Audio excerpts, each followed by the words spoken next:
thể quý vị, trong không khí rộn ràng của Tết Nguyên đán giữa núi rừng Tây Bắc, tiếng chày giã bánh tày vang lên rộn rã khắp bản làng của đồng bào dân tộc Mông.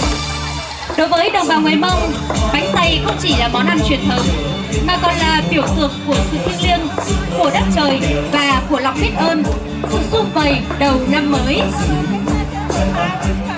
Theo quan niệm của người Mông, chiếc bánh dày tròn tượng trưng cho mặt trời, mặt trăng, nguồn sáng và sự sống của muôn loài.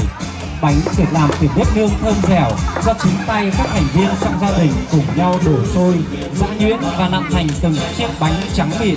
Mỗi nhịp chày không chỉ là công việc lao động mà còn gửi gắm ước mong về một năm mới đủ đầy, mùa màng bội thu, gia đình mạnh khỏe, hạnh phúc. Tục giã bánh tày thường diễn ra vào những ngày cuối năm hoặc sáng mùng 1 Tết.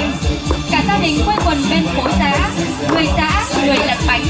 Tiếng cười nói hòa cùng tiếng chày vang vọng khắp núi rừng.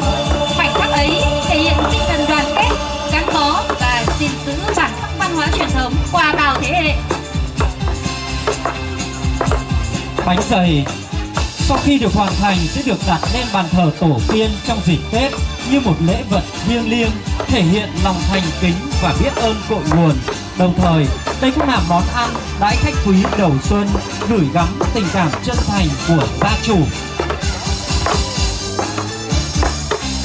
Giữa nhịp sống hiện đại hôm nay, tục giã bánh dày của đồng bào Mông vẫn được gìn giữ như một nét đẹp văn hóa đặc sắc, góp phần làm phong phú thêm bức tranh văn hóa các dân tộc Việt Nam.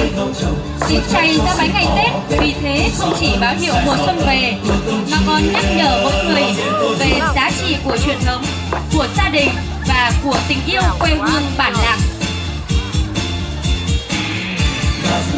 Trên đỉnh núi xuân về vui năm vàng ngược trai đoàn anh